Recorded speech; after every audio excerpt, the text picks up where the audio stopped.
بسم اللہ الرحمن الرحیم۔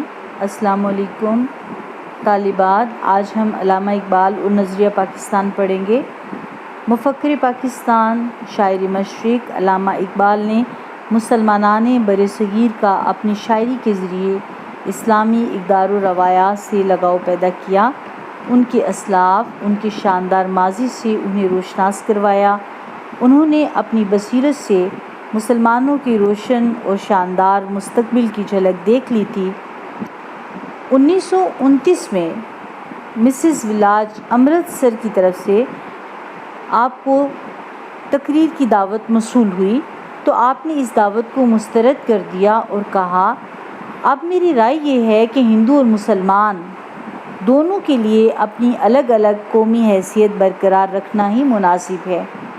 ہندوستان کے لیے متحدہ قومیت کا خواب یقیناً خوبصورت ہے، لیکن موجودہ حالات میں اس کی تعبیر ممکن نظر نہیں آتی۔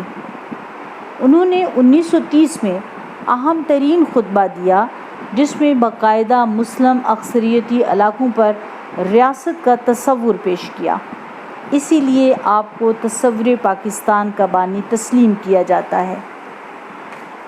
عزیز طالبات، 1930 کا دور وہ دور ہے جس میں برصغیر میں محمد علی جناح ہندو سیاست اور مسلمانان ہند سے مایوس ہو کر انگلستان چلے گئے۔ 1930 میں ہندوستان میں مسلمانوں کو کوئی قیادت نظر نہیں آ رہی تھی اور مسلم لیگ کا سالانہ اجلاس منعقد ہوا اور 1930 میں علامہ اقبال نے یہاں خطبہ دیا۔ اس میں آپ نے پہلی دفعہ مسلمانوں کو ایک قوم کے حوالے سے دلائل سے ثابت کیا کہ مسلمان کسی دوسری قوم میں ضم نہیں ہو سکتے۔ ہر اعتبار سے، سیاست، تمدن، عمرانیات، سوشیالوجی کے جو مسلمہ اصول ہیں، قوم کے حوالے سے ہر اعتبار سے مسلمان ایک جدا قوم ہے۔ وطن کی بنیاد پر قوم اسلام کی نفی ہے، وطن پرستی اسلام کا تقاضا نہیں ہے۔ عزیز طالبات، وطن سے محبت اور چیز ہے، وطن کی بنیاد پر قوم یہ اسلام کی نفی ہے۔ 1930 میں آپ نے یہ خطبہ مسلمانان برصغیر کو دیا۔ مسلمانان برصغیر کے لیے یہ خطبہ ایک ٹرننگ پوائنٹ تھا۔ یوں دیکھیے کہ مسلمانوں کی حالت اس مریض کی سی تھی جسے صحت کی طرف لانے کے لیے گلوکوز تو لگایا گیا تھا، لیکن فرق نہیں پڑ رہا تھا۔ صورتحال کو سامنے رکھتے ہوئے ڈاکٹر یہ ڈیسائیڈ کرتا ہے کہ مریض کو ایسا کیا کیا جائے کہ اس کی حالت بہتر ہو جائے، تو بعض اوقات اس کے لیے فیصلہ کیا جاتا ہے کہ اسی گلوکوز کی بوتل میں اس کو طاقت کا انجیکشن جو ہے وہ انجیکٹ کر دیا جائے تاکہ مریض کی صورتحال بہتر ہو جائے۔ علامہ اقبال کا یہ خطبہ احیاء اسلام کا وہ انجیکشن تھا جس نے مسلمانوں کو، برصغیر کے مسلمانوں کو اپنے مقاصد سے آگاہ کیا، اور اس کے بعد مسلمانوں نے بہت کم عرصے میں ایک خوبصورت ریاست حاصل کی، دنیا کے نقشے پر ایک مملکت وجود میں آئی جسے ہم ریاست پاکستان کے نام سے یاد کرتے ہیں۔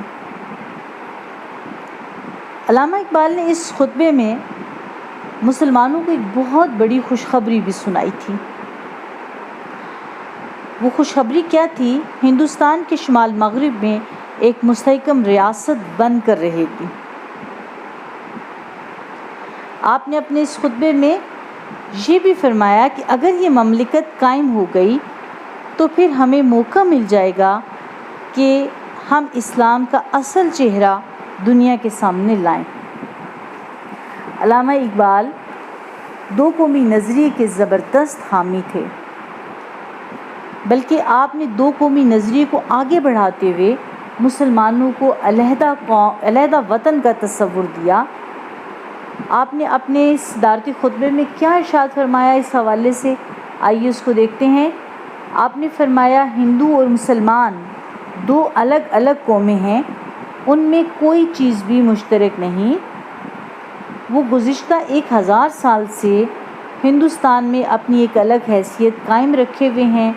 ان دونوں قوموں کی نظریہ آزادی میں نمایاں فرق ہے، اور میں واضح لفظوں میں کہنا چاہتا ہوں کہ ہندوستان کی سیاسی کشمکش کا حل اس کے سوا کچھ نہیں کہ ہر جماعت کو اپنی اپنی مخصوص قومی اور تہذیبی بنیادوں پر آزادانہ شورا کا حق حاصل ہو جائے۔ آپ نے مسلم ریاست کے قیام پر بھی زور دیا تھا۔ آپ نے اپنے خطبے میں علیحدہ مملکت کا جو تصور دیا، آپ نے اس حوالے سے کیا ارشاد فرمایا؟ آپ نے فرمایا، میں چاہتا ہوں کہ پنجاب، شمال مغربی سرحدی صوبہ سندھ اور بلوچستان ایک ریاست میں مدغم ہو جائیں۔ مجھے ایسا دکھائی دیتا ہے کہ برطانوی حکومت کے اندر رہتے ہوئے یا باہر خود مختاری کا حصول اور شمال مغربی علاقوں میں ایک مسلم ریاست کا قیام مسلمانوں کا مقدر بن گیا ہے۔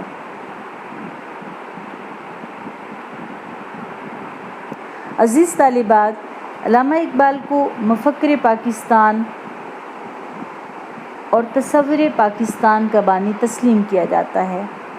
اگر میں انہیں یہاں پر مبشر پاکستان کہوں تو بے جان نہیں ہوگا۔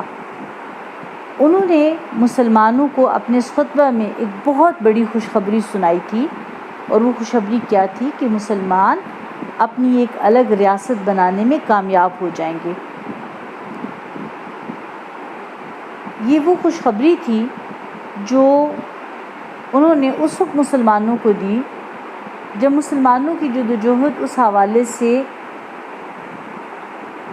حوالے سے نہیں تھی کہ ایک الگ ریاست قائم کی جائے۔